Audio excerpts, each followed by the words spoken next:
what we need to make sure with regards to our pension planning is that from a client point of view that we are acting in advance rather than retrospectively. We've come a long way in this industry. A lot of things back in the old days used to be very retrospective from an administrative and accounting point of view, but we really need to move with the times, which means that it's very important to act up front and before the event to ensure that we're doing the right thing.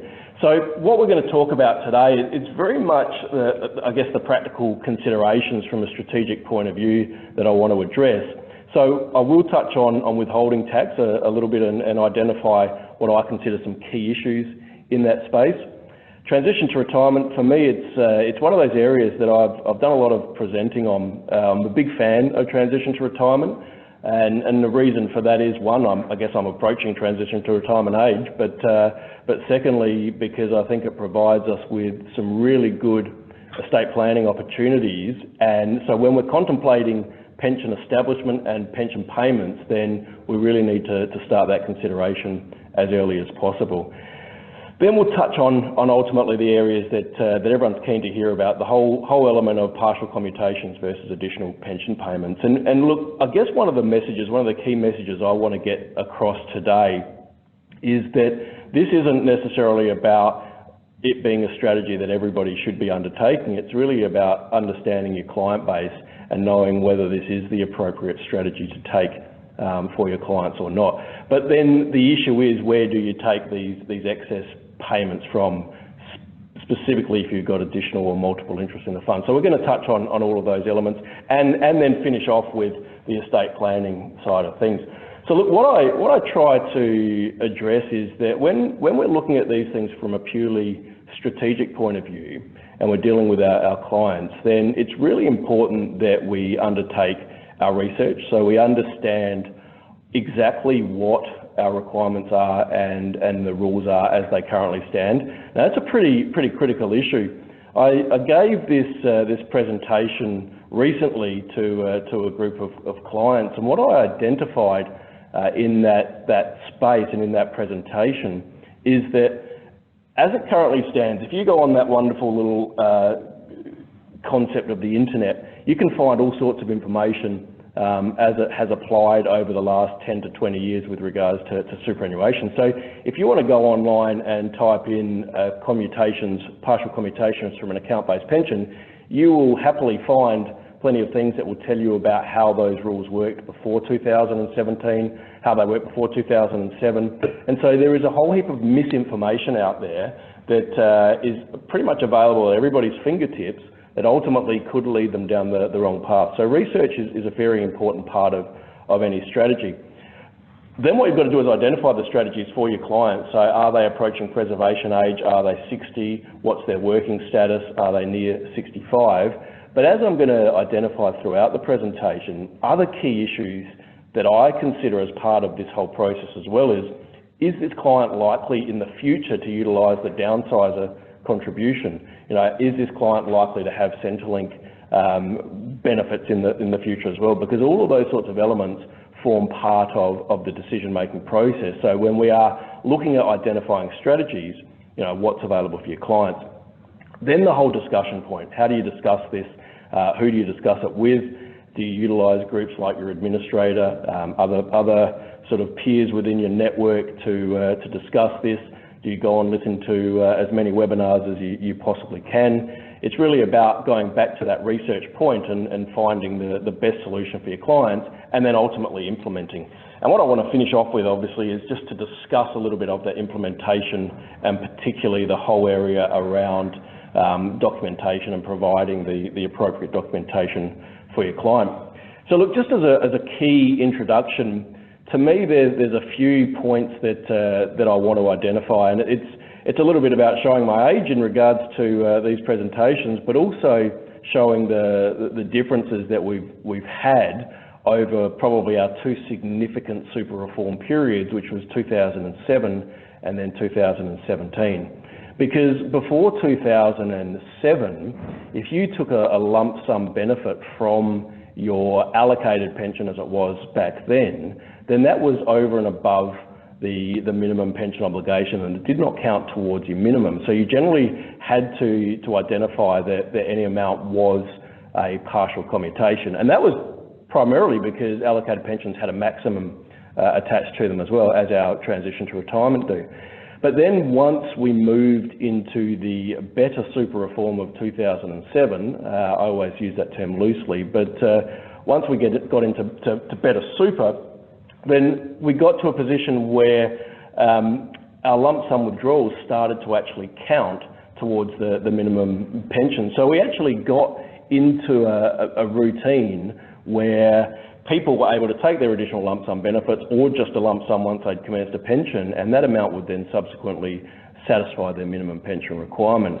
And it got pretty complex sort of post-2013, once we had the ruling about pensions commencing and partial commutations. It got a little bit complex because people started to utilise lump sum strategies to pay benefits out of TRIS and get the associated personal income tax benefit, which ultimately, in my opinion, led to the dismantling of some of the TRIS rules and subsequently the lump sum benefit rules, which then ultimately led to our 2017 super reform and back to a space where lump sums no longer count towards the minimum. And of course then our most recent critical event was COVID-19, which of course we're still living, but what that provided for us is a 50% reduction to our minimum pension obligation. And so ultimately in the 1920 year, and more specifically now, and therefore the purpose of this presentation, the 2021 year, people are going to have a lower minimum obligation, but it doesn't mean they're going to have a lower income requirement. And so it's really about identifying early in the financial year, is it best to treat these payments as a pension, or are we better off potentially allocating payments as a lump sum? So I'm not going to give you a golden answer of one or the other. I'm really going to give you a lot of key strategic measures that are important in deciding what's the best situation for your clients. One of the things that I like to investigate and research back through time and try and tie a lot of these sorts of things together and back to the regulatory obligations of the super fund. And of course, everything in the SMSF space and the broader super industry is linked back to the sole purpose test.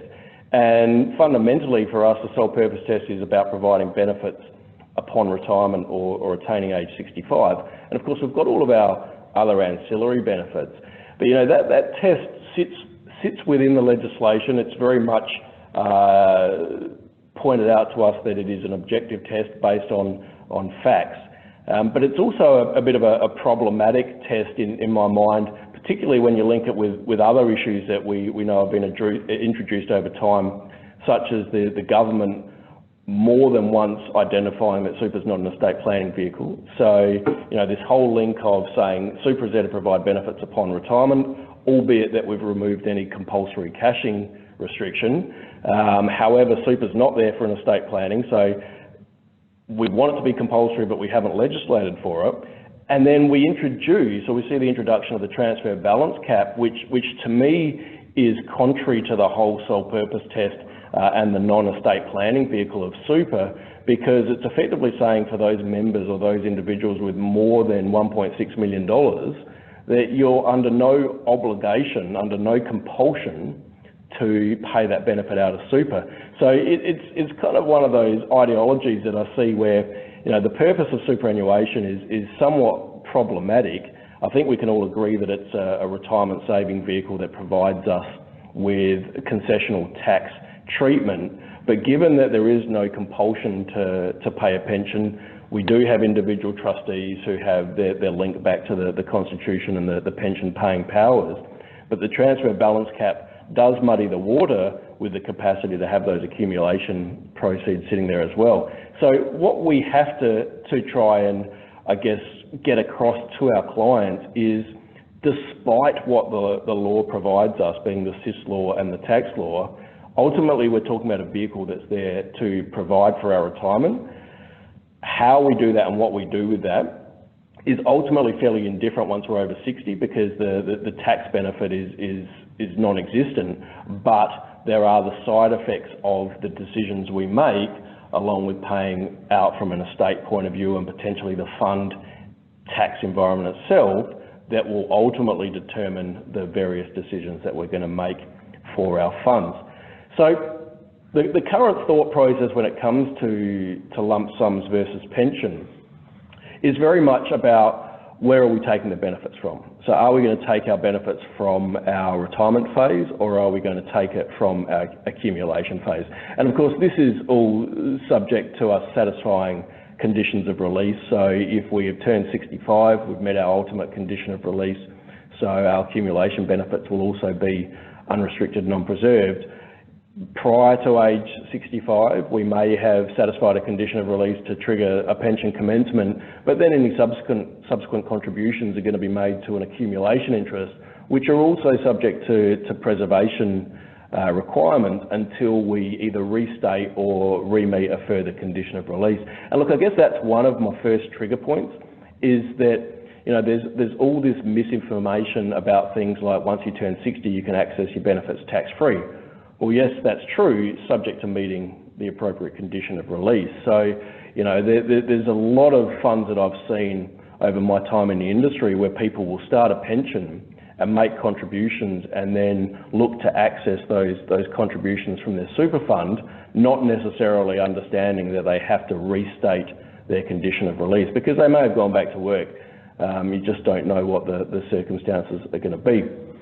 So when we're looking at the whole, retirement phase versus accumulation phase, we've got to understand that at its core, the transfer balance cap is a fund taxation strategy. Okay, so it's about managing the tax liability of the superannuation fund, not necessarily a member taxation strategy. So yes, the members pre-age 60, there's a difference from a taxation point of view, but post-age 60, there's no difference from a withdrawal point of view at this point in time. So we need to understand that where we draw the benefits from is only part of the story. And the bigger, broader story is about our estate plan, where we are going to pay our benefits to, how much we actually have, what are our future contribution requirements, Centrelink, all those other sorts of things that I've already sort of hinted to or alluded to so far within the presentation. So, it's a much broader picture that we're actually trying to identify in what is annually a decision about how much should be pension and how much should be lump sum, but I really want everybody to be looking far broader to the year-by-year process, to the overall pension strategy process, and how that's linked in to estate planning. But I think a key to that is the ATO statistics, and I think these ATO statistics, for me, they tell a pretty significant story. And we get these annual reviews done from the ATO, and they come out, let's say, 18 months after the end of the financial year or thereabouts. And I think because we are in the first cycle where we can statistically or potentially see the impact of the transfer balance cap, the recent ATO annual stats from 2017-2018, they tell a fairly compelling story of clearly people taking more benefits as a lump sum than they took in the previous year. So we see that jump there from 13% to 29% of total benefits being in the form of a lump sum. Now, that to me signifies a number of things. One, it signifies that a lot of people from 1 July 2017 had to transfer benefits back to accumulation from their pensions that were in excess of $1.6 million. So that there's a trigger point there. But also that people are looking at these particular strategies about commuting benefits and taking lump sums rather than pension. And of course, the offset of that is you see the reduction in income stream benefits. So even though the total benefits were fairly similar from previous years, there's an obvious reduction in how much people have taken from an income stream. So people are looking closely at their minimums and taking that, and potentially taking their other benefits as that lump sum withdrawal. But also clearly what comes through from these stats is you see that there's always been this decline, or there's been this decline over the last few years with regards to transition to retirement, but that's a pretty significant drop from 8.4% to 4.5% from a distribution of benefits, which aligns with why did people have transition to retirement pension in the first place? So those people that were using a TRIS purely from an exempt current pension income deduction clearly switched it off at 1 July 2017 to no longer draw down that benefit. And I suspect a lot more people, or those that retain their transition to retirement, did so because they entered into it for one of two reasons. One being that they were genuinely transitioning into retirement, which is the hope of the legislation, that people reduce their working hours and supplement that with their superannuation proceeds. Or two, they looked at it from an estate planning point of view and said there is benefit in accessing money via a TRIS to get our future planning in place. But what I also found really interesting, and these stats, you know, you can read them all sorts of ways if you wish to, and it's the underlying additional tables that when you fully extract what the ATO have provided, where you can get a little bit of substance behind what some people are doing. But what this table for me really pointed out, and it's matched a little bit with the lump sum and pension stat, is that for those people in our preservation to age 60 age bracket, where the average member balance is sitting at roughly $1 million, the average benefit payment is sitting at about $46,000, which represents 4%, right, or just over 4%. So it's actually more in line with what our minimum pension obligation is. And that's because there's the underlying PAYG withholding tax requirements that people need to contemplate at that point. But once we hit 60, and our minimum balance, average balance, jumps up to $1.1 million, the average benefit payment jumps up to $68,000. So it's sitting at around that 6.5% of the member balance. Now, we're still talking about people who are only required to draw down 4% of their benefits. So clearly, and we're talking averages, of course, but clearly people are taking over and above their minimum pension requirement. And so what we need to identify is there a better way for these clients to do that, particularly in a year where they are drawing down potentially what they were previously, but their minimum has been halved, so they're actually accessing more money than they legislatively need to.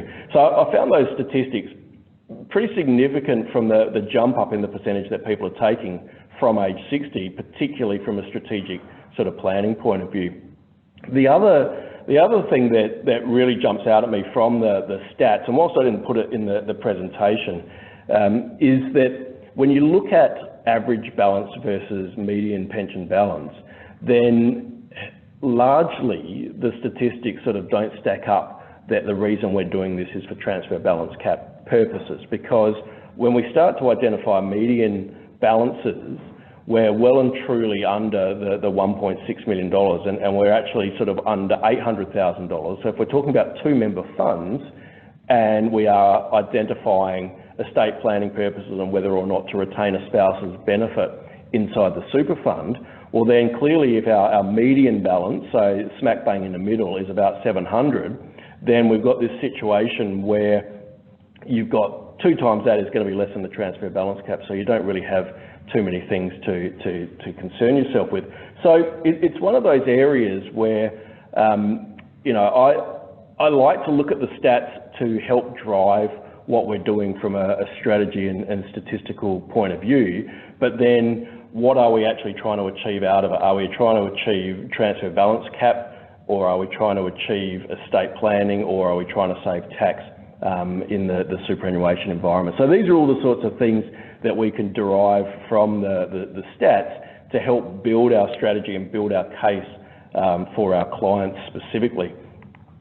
So what are some of the considerations that we need to think about when we are contemplating lump sums versus pensions? And of course, the first one to me is that accumulation phase benefits are not part of the transfer balance cap. So again, for those of us old enough to remember, we used to have reasonable benefit limits, which was the precursor to the transfer balance cap, and that included lump sum benefits. So if you took a lump sum from accumulation, it was taxed concessionally based on reasonable benefit limits. So we now, yes, we have the total super balance restrictions on non-concessional contributions and other things, but effectively if we've got lump sum proceeds in there, we can draw them out without any underlying tax benefit. but we need to make sure that we're considering our accumulation benefits as part of any estate planning strategy as such. And then the other point, which I've highlighted a couple of times, is transition to retirement. Now, what I mean by it's our earliest in-fund benefit strategy sort of trigger point, it means that we have these life events where we can potentially change our tax-free and taxable components, so disability superannuation benefit. We've got the tax-free withdrawals associated with terminal illness, and of course we've got death benefits where monies can be paid out of the super fund tax-free. But other than those sorts of situations, you know, and other than identifying, say, recontribution strategies, which now come back into favour a lot more with the work test removal post age 65 up till 67, you know, the recontribution strategy now is going to be again, looked upon favourably. Not that it should ever have gone out of favour, but I think it will become a little bit more relevant. But transition to retirement gives us that capacity from preservation age to have a single fund, multiple interest strategy. And I'm going to touch on that in a moment and identify, you know, what our opportunities are there. But ultimately, this is all going to come down to what are the client's desires, what are the client's needs, you know, and what are the ultimate benefits that are going to be received from a client. Because if we're talking about single member self-managed superannuation funds with no tax dependence to pay their benefits to, then clearly we're not probably going to be looking too closely as to whether benefits are taken out as lump sums or pensions from an estate planning point of view. But the other part of estate planning that I've always tried to identify is it's actually a communication piece, and the more we communicate the potential tax liabilities to, say, adult children, then the less we need to concern ourselves when that event actually occurs, and create issues for our funds. So just as I'm about to move into transition to retirement pensions, I just want to ask if anyone's got any questions there. Make sure you chuck them in the question and answer box, and I can address them as they come through. I'll also look at all the questions at the end of the presentation. So if you've got any questions, as I said, chuck them in the question and answer space there, and I'll either address them as we go along, or I'll come back to them at the end of the presentation. So one of the things that I think is important to address here, and this is a diminishing window as far as the strategic part of super benefits are concerned, and that's our withholding tax considerations. So what we know is that anyone that draws a lump sum once they're over their preservation age but they're under 60, well, the tax element's going to be taxed at 15% plus Medicare. So we're looking at a 17% tax liability versus a 0% on the tax-free. Now, clearly from the statistics from the ATO, the amount that people are drawing down prior to age 60 is fairly minimal. They've got their low rate threshold, so most people aren't paying tax. But given that window has started to move, the window between preservation age previously being 55 up to age 60, now that we're at 58, that window of tax-paying obligation is getting smaller. Now, those of us that have been around will know that there's always the fear factor being that future governments will look at changing some of these rules, particularly around tax-free benefits after 60, albeit that'll be a fairly brave government to undertake that sort of a legislative change.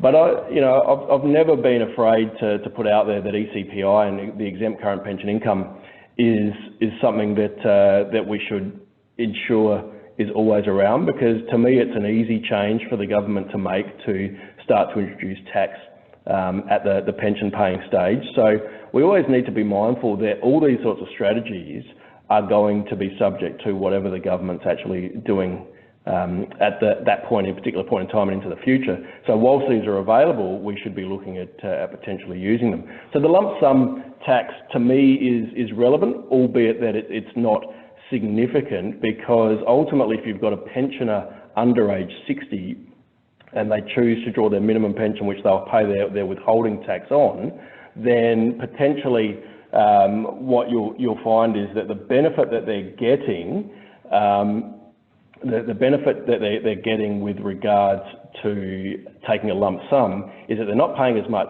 PAYG, but it's not going to, with the 15% rebate for your lower income earners, it's not really going to be a significant saving. And what are your additional costs there? So look, I've got a question, just that I thought whilst I'm talking about lump sums.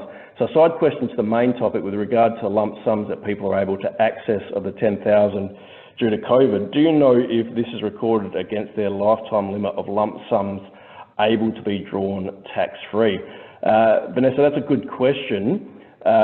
What I will do in that situation, I'll give you my thought process on that. Because it's a non-assessable amount as far as withdrawals are concerned, so we won't be seeing these appearing in the tax returns of people's superannuation funds. So it's not actually linked to tax-free and taxed elements. It's a straight-out tax-free benefit to people. So my immediate answer to that is that no, it won't count towards any lifetime limits. And of course, we're talking about in the untaxed sense there from a withdrawal point of view. But I would like to add that when we send through the slides of the presentation afterwards, that I will address that issue and any other questions raised. We'll do effectively a frequently asked question page that we attach to the final presentation notes. But it's a good question, but my initial thought process is no, that it won't. With pensions, obviously the key issue about tax is the over 60s pay no tax and under 60 we pay marginal tax, and then we get our 15% rebate. But what I wanted to really identify here from a key strategy planning point of view, and it's that final point there, and it's about the strategies that we don't like to talk about. And you know, if we don't come across them in our lifetime, we can all be pretty happy about it, but most of us will come across clients who obviously pass away. Now, when those clients pass away, again, for a significant proportion of them, you will find that they pass away over age 65, so we're not going to have any significant taxation issues to deal with if they're paying a pension, because the spouse is going to get the pension tax-free, and of course the spouse can take a death benefit lump sum tax-free. But what we've got to understand is that statistically we are going to get clients who pass away prior to age 60. Now, if those clients are passing away prior to age 60, then what we need to address in that instance is if they're paying a pension to the spouse who's also under age 60, then we should be looking at this strategy from a minimum and excess payment strategy, because the partial commutations are still going to be death benefit lump sums versus the income stream being a pension income stream subject to the age of the deceased and the recipient. And of course, I think we're in a space where the tax office particularly have identified this as a specific area, because people have asked the question, if you're taking partial commutations from a death benefit income stream, do they count towards the interim and final lump sum death benefit rules? And the ATO have specifically said no, they don't. So it gives capacity when we have these death benefits to actually pay out excess payments as a lump sum and avoid the tax. So I think we just need to keep those sorts of things into consideration. So moving on to the TRIS parts of things, what I would really identify there, and this is, again, it's one of those things that I kind of won't let go from a strategic and planning point of view, but this whole concept of superannuation interests really sets self-managed super funds apart from other funds, and that is this concept that every pension that we have inside a self-managed super fund is a separate interest. So every time we set up a TRIS in accumulation, that is going to create a separate member account or a separate interest within the fund for that member.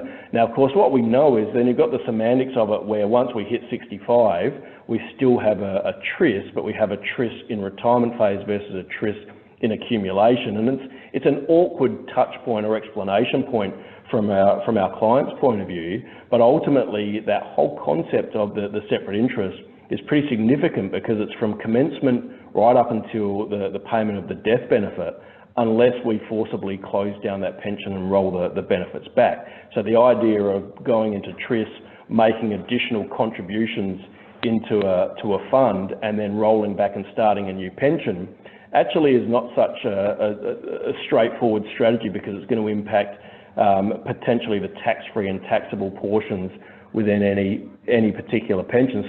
So we need to be mindful of that whole superannuation interest issue, and that all accumulation issues or interests are just one. So it doesn't matter how many times we put contributions in, it will link into one particular interest. And so I wanted to use an example here of Tris as our friend or foe, and use the example of Dave, who's 59, 500,000 accumulation balance, which is 100% taxable. So, personal deductible contributions, maybe salary sacrifice, or whatever it might have been, a history of contributions going into the fund and no personal contributions. Dave subsequently has got the capacity to make a non-concessional. So again, it could be through an inheritance, and it's not uncommon to see SMSF trustees, particularly as they approach retirement, having a parent or a family member pass away and coming into inheritances. So in this instance, Dave's got the capacity to utilise the $300,000 non-concessional amount. But Dave's also got the complexities associated with having a second wife, not the complexities of having the second wife, but the complexities of having blended families and having children from previous relationship who wants to leave money too. So in this instance, Dave wants to split his super benefits between his wife and his 3 adult children from the first marriage. And so what we look at is, if Dave makes that $300,000 non-concessional contribution, then that money is going to go and sit in the fund. He's got $800,000 in there. It's going to be split effectively or roughly, from a numbers point of view, between 60 and 70% as taxable, and the balance as being tax-free. However, because Dave has satisfied preservation age, he can commence a transition to retirement income stream for $500,000. He can then make the contribution and then can subsequently start the second pension for $300,000. Now, that second pension is going to be 100% tax-free from that day until it's paid out as a final benefit, if he keeps it as a separate interest. Now, the issue might be, well, hang on, he doesn't necessarily need that income. Well, he's still got the capacity to, from a concessional contribution point of view, if he's not using his full $25,000, he's still got the capacity to make concessional contributions. Of course, he can't make non-concessional for the next couple of years because he's used the bring forward, but he can put that money back in. But because the money's sitting in a TRIS, you're not having the growth allocated to the taxable component that you would have if the money's sitting in an accumulation interest. And I think that becomes the critical point of TRIS, is if you have got more complex estate plans, then TRIS gives you that single split point for you to be able to access money from one person to multiple beneficiaries. And in this instance, he might set up a reversionary pension for his wife and set up the other pension under binding death benefit nominations. But it gives Dave the capacity to particularly act in regards to his fund. So what our choices then become is whether or not we continue to receive all pensions as pension payments. And again, for me, statistically, the numbers suggest that for a lot of people, that's what they're going to do, right? Because there's no transfer balance cap issue, there's no estate planning issue, and there's no Centrelink potential issues associated with it. So drawing down benefits after the age of 60, it doesn't really matter whether they're going to do it as a lump sum or a pension. One of the stats that I think would be outstanding, outstanding is probably a stretch, but really beneficial to receive from the ATO is actually around the insurance held inside self-managed superannuation funds, because I think once we add insurance to the conversation and potential benefits on the death of the member, then we're going to have a greater appreciation for actual transfer balance cap and cap space and other things once those proceeds are added into the member's final benefit. But of course, we don't really have those stats. We will probably have them in our administrative recording accounting softwares, and we have them on the financial statements as an add-on to the member statement, but it's not doesn't form part of the annual return and the member statement. So I think that's probably the critical item that's missing from our current reporting process that would give us that greater appreciation for how these strategies might impact clients. So again, for a lot of people, it's just going to be about continuing to pay the pension. For others, there's the opportunity to pay a partial commutation, and then the third one is to look at taking lump sums from any accumulation interest. And it might be that people do a mixture of all three of these strategies, but what I want to identify is some of the key points linked into each of these partial commutation and subsequent lump sum withdrawal strategies as to what we might want to think about moving forward, and particularly in this 2021 year, where I suspect most clients, we're at the end of August, I suspect most clients haven't taken even their 50% reduced minimum yet, if we base it on the fact that they've got two periodical payments that have been made based on prior year's pensions. Well, we're still at least 3 or 4 months away from them probably meeting their pension if they didn't make a change. So now is the time for us to start to make decisions and have that touch point with our clients about what's going to be the way forward for them. So the big thing is that our partial commutations don't count towards the minimum pension. So if we take a partial commutation early in the year, and there is no restriction on the timing of partial commutations, there is nothing that says you must take a pension payment before you take a partial commutation, but what you are required to do is ensure that the fund can satisfy its minimum pension obligation as calculated on the 1st of July. So if you get partway through a year and someone wants an additional lump sum withdrawal and you're going to treat it as a partial commutation, it doesn't matter that the pension hasn't been taken in full at that point in time. It just matters that there is sufficient cash, capital, whatever within the fund to make sure that that benefit is paid prior to the 30th of June. And of course, the key to partial commutations is that it will be a debit to the transfer balance account. So what that's going to do is it's going to create cap space from an estate planning point of view and potentially for this future contribution benefits. And I keep putting that in there because I don't think we've really come to fully appreciate the use of, or the future of, to that degree as well, of downsizer contributions. And so if we've got people that are currently sitting with $1.6 million in super, or up to $1.6 million in super, and they start their pension and utilise their full transfer balance cap, right, they're not going to get any entitlement to indexation.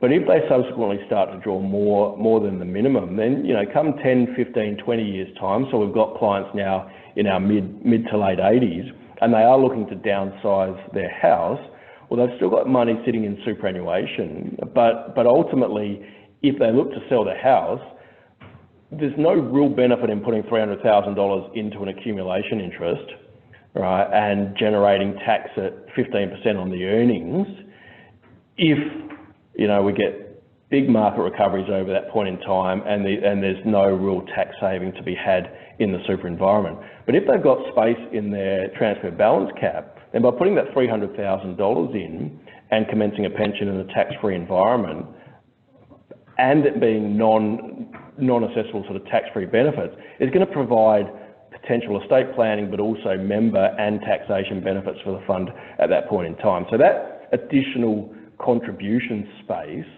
I think, is as critical as the whole estate planning part of the strategy, particularly if we assume that the downsizer contribution is here to stay. Now, of course, that's a large assumption to make, but of course, it's one of the things to take into consideration.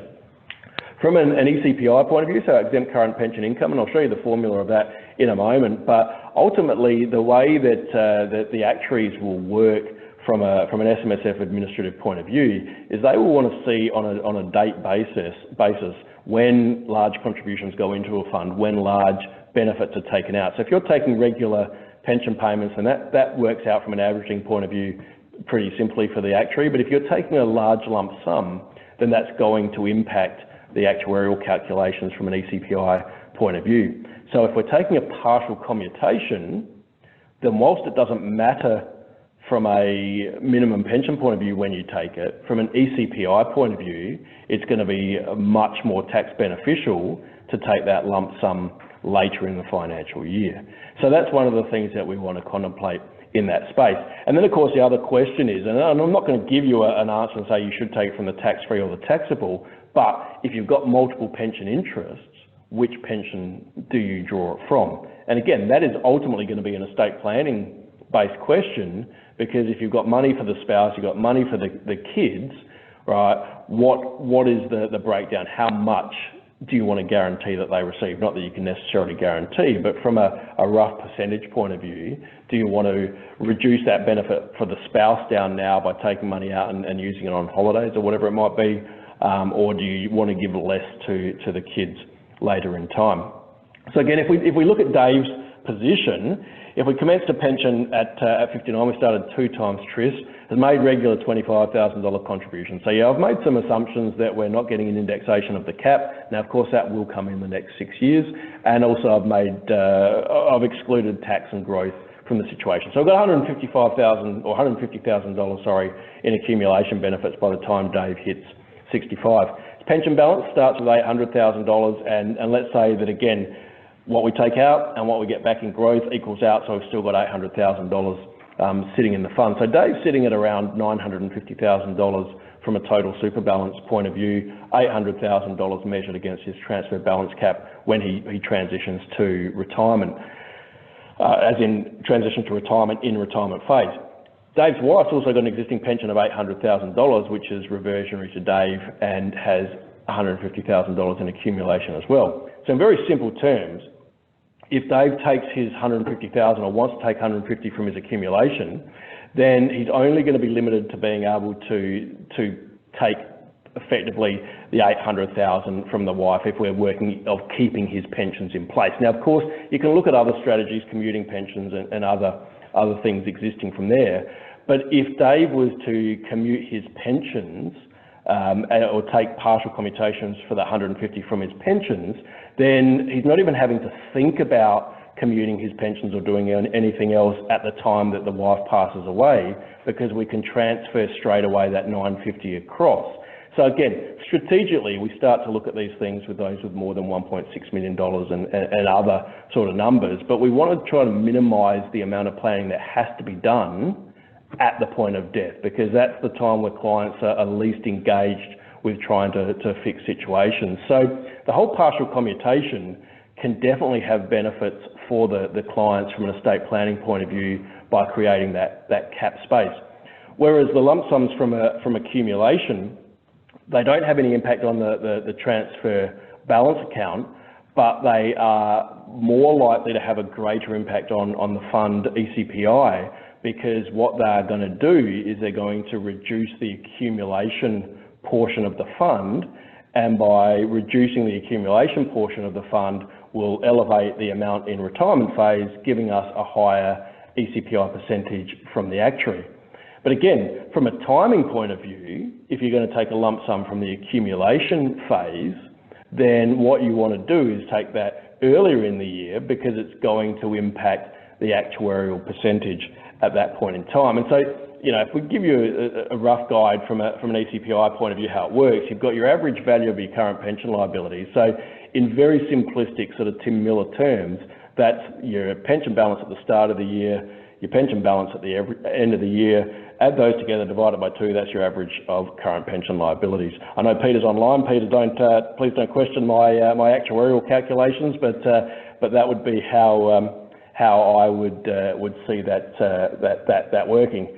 And so it's a very simplistic approach. The average value of the super liabilities is the fund balance at the start of the year, fund balance at the end of the year divided by 2, but again, it's average daily basis. So the actuaries are looking at it on a daily point of view. So if you want to get down the average value of the super liabilities, you take your lump sum benefits from accumulation much earlier in the year. So it's one of those things that we need to make sure that we're mindful of with regards to the processing point of view. Of course, you've got to take into consideration things like segregation. Now, segregation is largely, I won't say that it's a dying art in the SMSF space, because for our large funds, for those funds with significant assets, it's absolutely a dying art, because you can't segregate if you've got your disregarded small fund assets. But for those, statistically speaking, the vast majority of self-managed superannuation funds can still segregate. So of course, that means that if you've got accumulation and pension assets segregated because you've got less than the disregarded small fund asset number, then taking the benefits out at any point in time is not going to be a significant issue with regards to the ECPI calculation. But I think it's one of those areas that we need to certainly be mindful of, is that the timing of everything creates a bit of a benefit from the client's point of view. So that's what I would think about with the ECPI. What I really want to focus on and then effectively finish off with is, how does this all impact our clients? What do we actually need to do, and what do we need to think about from our client's point of view when we're actually addressing the issue? And again, it's something that we're addressing in July and August and September. So to me, it's a Q1 of each financial year. We should be addressing these particular issues and discussing them and creating a touch point with our client. Again, it's something you can then have a touch point with in the final quarter of the year. Do you need any more money before 30 June? Where are we going to take those benefits from? So it's creating the ultimate touch points from an advice piece with our clients about maximising the benefits. But secondary to all of that, or actually potentially primary to all of that, is it's actually a pension commencement strategy as well. So our drawdown decisions are not just about what we do annually, but they're about what we do when we set the pension up.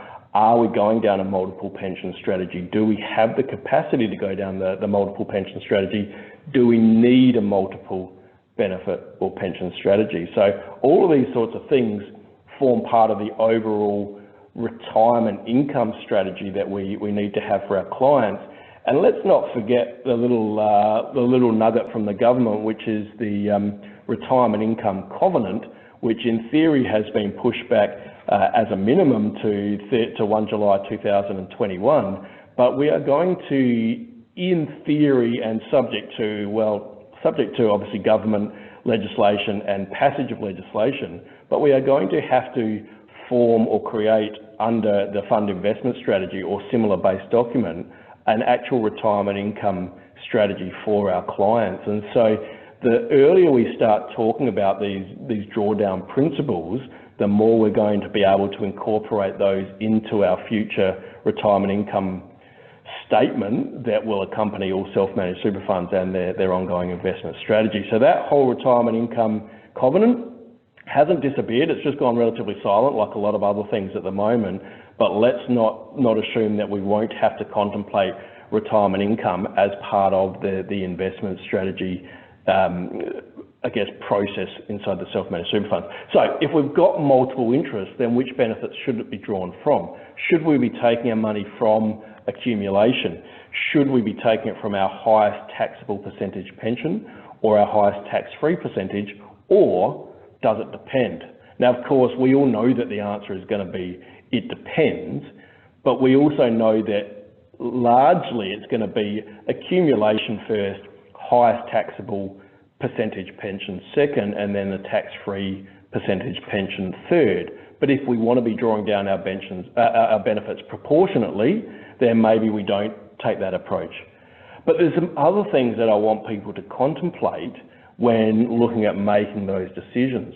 And the first one is the market conditions, right? And I think we probably undervalue or underestimate the impact of this matter until we get global financial crises. Now, thankfully, we don't get them every year, but if we look at a timing point of view, the worst case scenario has actually occurred, that every time we've had major super reform, 2007 and then 2017, they've both been followed by significant global financial events. And so the introduction of the transfer balance cap, $1.6 million, right? We all wonder about the idea of what do we do to potentially put money back in there if we have a major market correction or a major market issue. Now, as it currently stands, current COVID-19 arrangement has not been indicated as a significant enough market or economic market turn down to give us more transfer balance cap space. It's of course been raised by the ATO to say that there's more on the government's agenda right now than the transfer balance cap, but potentially it's an area that we should be watching out for in the future. But if we go back to 2007 and the super reform then, well, that was then followed up by the global financial crisis. Now, that was a greater impact because prior to that, people had the capacity to put $1 million of non-concessional contributions in. Now, what I'm getting at by market conditions is that once we start a multiple pension, or once we start multiple pensions, we start a TRIS, we start an account-based pension, we lock in our tax-free and taxable percentages. In accumulation, all of our growth goes to our taxable component, but similarly, all of our losses go to the taxable component. So if you've got clients who have significant or sufficient tax-free amounts, then whilst the market is up, then you may be more inclined to draw the benefits from the accumulation interest because there's a higher taxable component. But let's say the government in this instance, and if we go back 4 months and we go back to the introduction of the reduced minimum to 50%, at the same point in time, we saw a fairly significant drop-off of the equities market in Australia. And now if we went and said, okay, well, let's draw at this point in time any excess benefits from our accumulation interest, well, all of the taxable component, or a significant portion of the taxable component, had been eroded by the losses because we have to do the calculation immediately before the lump sum is taken. So from a timing point of view, we may have been better off taking any lump sum as a partial commutation from our higher taxable percentage pension versus the accumulation one, which has subsequently seen the drop-off in the taxable component. Of course, that could have been the trigger to start a new pension with the accumulation interest and lock in a higher tax-free component. So as you can see, like just the whole concept of where to take benefits from lead to so many other decisions that we should be making from a retirement income and retirement planning point of view. So again, the estate planning requirements comes into it, and we look back at Dave's case and we see that there's the kids and the wife and to who to pay the benefits for, and then the future contribution opportunities. So again, I highlight downsizer contributions. But the last point that I really want to touch on there is Centrelink and the impact that it has. So Centrelink is clearly not going to be something that impacts our clients necessarily with more than $1.6 million. You can do your calculations on deeming rates for post-2015 pensions to determine if somebody is going to be entitled to the Commonwealth Seniors Health Card.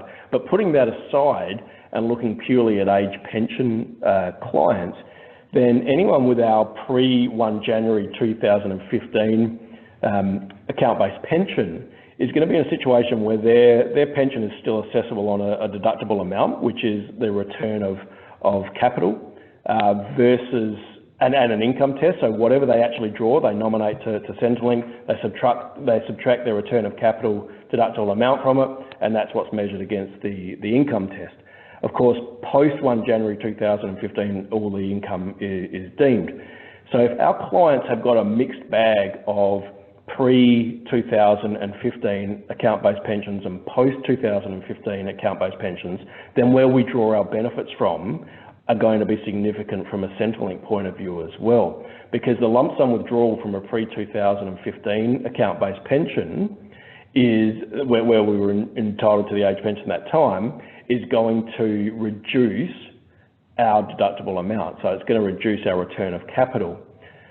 Of course, if we take excess pension payments, then we're going to increase the income for the income test.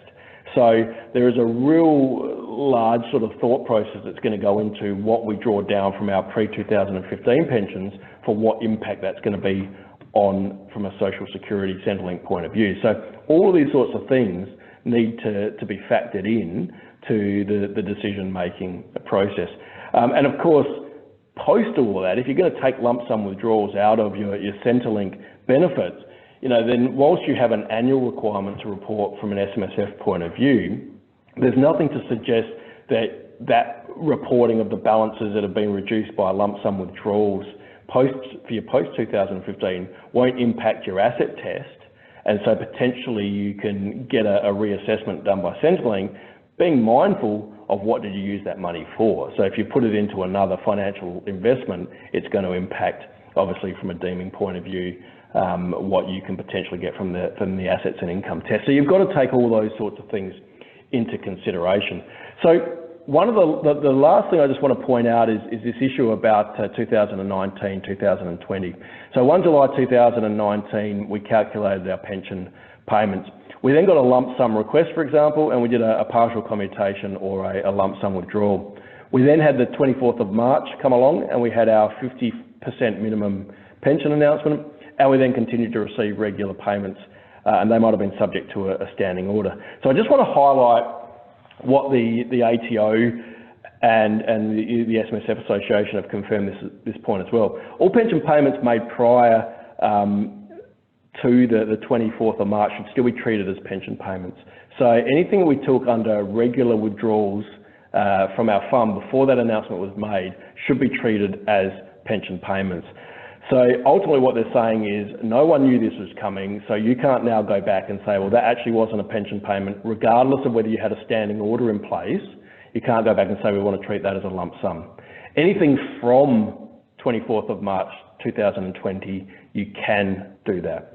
So if you're looking at commencing pensions and anything in the future, then clearly we can use standing orders to pay up to a minimum and anything in excess, either as a partial commutation or a lump sum withdrawal. But particularly given that we're now in the processing period for the 19-20 year, we need to make sure that unless clients genuinely made a request for a lump sum withdrawal before March 2020 and process those as they normally would, all your regular pension payments are going to need to be treated as pension payments. And of course, by trying to go back and manipulate these things now, you may actually find that you've got some transfer balance cap reporting issues as well, because if they're a quarterly reporter, then they needed to have reported by the quarter in which the commutation was made 28 days after that date. So there's sorts of areas that we need to be mindful of. So just to wrap up for you, the strategy considerations that I think are fairly important for our clients is that we need to plan ahead and document the decisions in advance. So this is an absolute must. So particularly our standing orders, when you set up a pension, if you want to dictate or if your clients want to dictate that all payments in excess of the minimum are treated as lump sum withdrawals, then the best time to do that is when you commence the pension and document that, right? If they're not going to do that, then as they want to draw a benefit down, then immediately prior to that drawdown, make the request as to whether it's a lump sum withdrawal from accumulation or a partial commutation. From a strategy point of view, what other impact items do we have? What are the things that are going to create issues for our fund? Basically, do they have insurance, right? If somebody's got insurance inside their superannuation fund, what impact is it going to have when a member passes away? What impact might future contributions have? Similarly, what impact will the estate planning? And for those clients on Centrelink, what are the considerations? So I've got a question. This is the last slide, and I'm going into the questions now. So let me read this one out. Hey, Tim, can you please confirm how exactly the reduced minimum pension figure is calculated for the 20 and 21 financial year? Is it 50% of the normal minimum figure, or do you apply a 50% reduction to the normal PVF, then round the calculated amount up to the nearest $10? Adam, that's a really good question. I actually, I just like to grandstand myself occasionally. Some of you that know me know that I like to do that stuff every so often. But I did a presentation just after all of this came about, and you don't like to question the regulator, but the rates that they put on their website, that ultimately it works out if you 2%, you're 3.5%, all those sorts of 3%, all those sorts of numbers. But the way that the calculation has to be done is you actually have to do the calculation of the pension, and then you apply the 50% reduction to the calculated amount, and then you round that amount. So again, you're going to get, in most instances, the same result as if you apply 2%, 3%, etc., but the formula according to the regulations is that those percentages don't exist. It is very simply account balance times PVF times 50% rounded to the nearest $10, which is a different calculation to what you do for market-linked pensions, but I don't necessarily want to go into the depths of market-linked pensions with regards to this, but that calculation is slightly different because you've got to apply your minimum and maximum factoring into that as well. So I hope that answers that question for you there, Adam. And again, my last point is to remember that partial commutations from death benefits are still death benefits. So if we've got our younger clients passing away, then we need to take that into consideration. So look, I think now is a good time. I've got another couple of questions, so let me or see if there are any more coming through. But I just want to point out that recently we've done a couple of fact sheets and technical bulletins on these matters, which will be available to you. For all of those that aren't on my or our existing education mailing list, then we will send those documents when we send the CPD certificate and the copy of the slides and the frequently asked questions. We've had 2 questions, but I will add a few more questions that come about because I also ran this session internally for our client managers. So I'll provide an FAQ sheet to all attendees as part of the presentation. But if anyone's got any further questions, please shoot them through. I'll give you about 30 seconds to do that. And I will just sort of wrap up by saying thank you for attending the webinar. So we're looking at running webinars on a monthly basis. The next one is going to be a sort of a 6-month stock take of COVID-19, given we've moved into the new financial year. So in September, we'll be presenting a lot about how that impacts, particularly rent relief and LRBAs and in-house assets, because we're getting to that point in time where people are preparing financial statements and they may have in-house asset issues. So we'll address some of those things as they occur. That's coming up in September, and then after that we have got another one to do with the transfer balance cap and total super balance and all the new contribution rules, which we'll have a little bit more movement on. And look, I've got one more question there from Adam, and look, Adam's a long-term attendee of mine, and we've had a lot to do with each other. And he's asked a question which I think he knows my answer for, but it's good for the general public. Tim, what do you think about reversionary pension these days for a happily married couple? Look, even for the unhappily married couples, Adam, the way that I would answer that question is that, I am still a firm believer that reversionary pensions have their time and place, and I think primarily they have their time and place for estate planning purposes, where you do have other children and effectively blended families.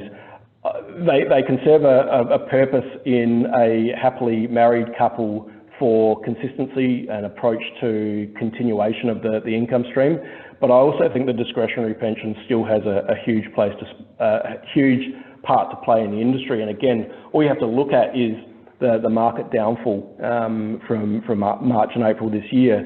And if you've got a situation where the markets are continuing to decline, then a reversionary pension, if the member had passed away in, say, December, then a declining market, and of course you don't know this when you start the pension out, but by starting a discretionary pension in April versus a reversionary pension in December, then you're potentially taking a lot of revenue off the transfer balance account, and so it can be significant from a cap management point of view. But also, I think particularly in your 2-member fund where 2 trustees are comfortable in their decision-making process, then discretionary pensions are just as simple as the reversionary pension. Plus, you don't have that requirement to pay the annual minimum. You've only got the commencement date partial